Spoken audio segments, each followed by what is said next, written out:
Hi, Charles. My name is Marlowe, and I'm the founder and CEO of MBand. So you may be wondering, what is MBand? Well, we're headbands. We have several different colors with different bed choices. All of our headbands are completely handmade, and we're an athletic brand as we do market towards athletes. We're also very quality focused because we want our customers to be very satisfied. So our story. I've always loved playing sports, and it's been a part of my life. And I think many of you guys can say the same. Well, when I always am playing sports, my hair always gets in my face, and I'm always like have sweaty hair. When I was looking for a solution to this problem, I noticed that other headbands were either thin and didn't soak up sweat, or were non-adjustable so they wouldn't fit right. This is why I created M-Bands to fix all of these problems while donating and giving back. We are a company that will make sure your hair is out of your face and fashionable. We care about our customers having the best sports experiences, and we know that our customers get everything they want out of ordering a headband. 60 million kids ages 6 to 18 play in organized sports each year in the United States. Out of this number, 6 million are more often to buy sports headbands. As you can see, the demand for sports headbands is very high. So far, we have 7 different colors, and they retail for $10. They're very high quality, and we make all of our headbands with very durable fabric. So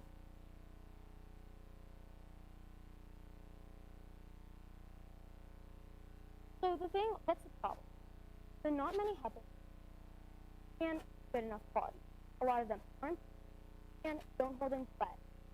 A lot of other headbands also don't. So the solution. Here at MBand, we wanted to make higher quality fabrics, and we did this by using thicker fabrics that will soak up the sweat and leave our customers completely sweat-free. Our headbands are also super duper comfortable, and we are hoping to make even more colors, but we do have 7 right now. We have 3 main competitors: Nike, Lululemon, and Goat USA. I do know that all of these are very big, wide-known brands, but the difference between ours and theirs is that Nike and Goat USA have very cheap, thin materials to use for their headbands, so it doesn't soak up the sweat. And Lululemon have non-adjustable headbands, which is not going to fit everyone. Another thing that separates us is that we donate 10% of our sales to Cancer League of Colorado. This is a 100% volunteer organization. So our team. I'm Marlowe Connors, the founder and CEO of MBands, and Brian Stein is my business mentor. James Connors is our finance director, and Lori Mars Connors helps me make all the headbands. So here are 2 pictures of our headbands. And here's a product demo, and in this video, I'm showing you how you can wear a headband and use it like tying your hair back. And so this is how you can use it if you don't have a hair tie. And you can also use it, and you can just wrap it around your hair and tie it on your hair. Then this is it.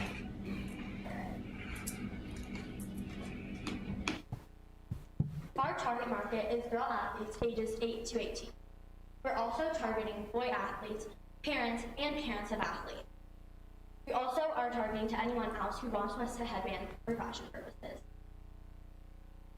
So far, we have sold 57 headbands and grossed about $535. Our cost of supplies is $69, and we've already donated $53 to Cancer League of Colorado.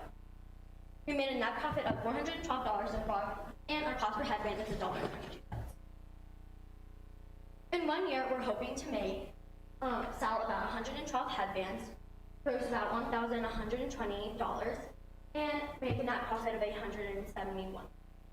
And in 5 years, we're hoping to sell 560 headbands, gross about $5,600, and make a net profit of $4,356. And both of those prices includes how much we would donate to Cancer League of Colorado. In our future goals, we want to have the MBands and sell them in a small boutique, and we're working on that right now currently. We also want to start shipping out packages in the next month or 2, and we want to start selling our headbands through our website. And one of our huge time goals is to have our own store in 10 to 15 years. We are located by Observatory Park and at Aspen Academy. Thank you so much for listening, and here's my information if you want to further.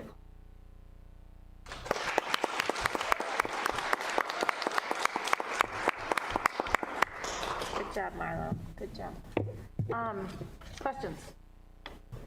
Marlowe, can you put logos on these for teams? Yes, I was actually looking into that at first, and I'm making them more customizable. I have a company actually that has that I like located, and I think I'm going to do that in the future. And I'm also going to sell the sports team as like a whole, where they can buy it and then I'll put their logo on it. Great idea. Marlowe, I need help. How am I supposed to do this? Okay. you put Do I it have on. to flip my head over? Like, you gotta teach us how to Yeah, do you this. flip your hair over. Okay. I think we gotta try it. Don't you think, ladies? Point of differentiation. Okay, here we go. Have you given these to the lax girls to try on the field, and what feedback have you gotten from the Yeah, lax girls? I've actually sold a few to like my friends at like cross practices, and it's like really helped them, and it's also like really helped my like sport game change, because usually when I have my hair and my face and everything, I don't tend to play as well, and I get distracted. So like this is like, oh, it's good. Fancy! Fancy. What do you guys think? Is it thumbs up? Yeah, I love that point of differentiation that you can tie your, the head and then put it in the ponytail. But I saw that you said you don't have any employees, and then I heard that your mom is helping you make these. Yeah. Well, my mom. Right now I like buy all the. Wait, did fabrics you want to let him finish his question? No, that's okay. So I want to know, how long does it take to make one of these? And what tools do you need in order to make it? Well, we need a sewing machine to make it. It like takes about like 30 minutes for each like headband or something like that. But we cut them all up first, like, into like what we do it, and then sew them each individually. And right now, since my mom is helping me make them, she's like helping me and instructing me on how to make them fully on my own. And in the future, I'm also hoping to hire more people and then lower my price of my headbands down. Like, so when I have more help and like after, it doesn't take me as long for each headband. That's like. So we've got a minimum wage right now that just went up to $15 per hour. So that means that each headband is going to cost at least $7.50 or so to make, plus the costs and everything. Have you worked that in terms of your pricing? Wait, sorry. Sorry, it takes a certain amount of time, half an hour, to make every headband. Yeah. That costs $7.50 based on minimum wage. Have you worked in the cost of that plus the cost of machines, your sewing machine? I have not, because for the sewing machine, I had that before starting Unband. So, but like I didn't, but I definitely include that in like later. Add more things, and once I get more people and more like supplies, to make the headbands, then it'll be like a lot easier. I'll add all Just an idea about that, Marlowe, that you might want to look into. I think there are some really great nonprofit organizations and women's organizations that you might be able to find some volunteer support, especially since you're giving back to the community. So. Yeah, that's good. Marlowe, to build off the idea, that's what came up for me too, is customizing these for sports teams. For your target was 10 to 18 female, 10 to 18, is that correct? It was 8 to 18. 8 to 18. I before it's not out that I gave it to you, but I had also like smaller black ones that are for like young children, and I'm planning, and like every single like time I'm going to the fabric store, buying new fabrics, and going to different locations so I can get as many fabrics. But I do have like my one location that I do go to get all of the fabrics that I have now. But I'm also in the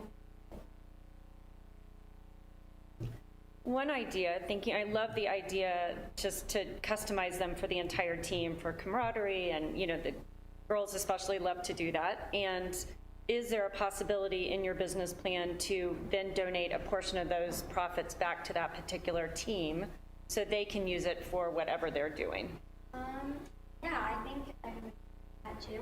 And that would also probably cause me to like make me, make my supply, like, my pricing a little bit like higher. But like, I still want to be in that 10 range area of where I am now. But then that would probably make, my regular headbands go down in price. But I would love to like go back to them, like for them to like keep continuing to buy from me for all their teams. Yeah, I think there's, when you think about that, right, it's the reason why people buy from somebody. They buy because they trust them, they know they're going to deliver the product, and if they feel like something's coming back to them in the form of, like you're doing with Cancer League, Yeah. it's their why to buy from you versus someone else. Yeah. Great. Any other questions? I have one question. So you talked about your sales channel initially being small boutiques, so smaller stores. What are your thoughts again for scaling long-term? Larger, stores, mass stores? What are some thoughts there? Have you put thoughts towards the future? Well, for right now, I'm college kids. For chicken, others won't. But I'm like thinking of, as I said, I want my own store. I kind of want to have our headbands for like ourselves and obviously make it into like have a custom one, have like so many different colors.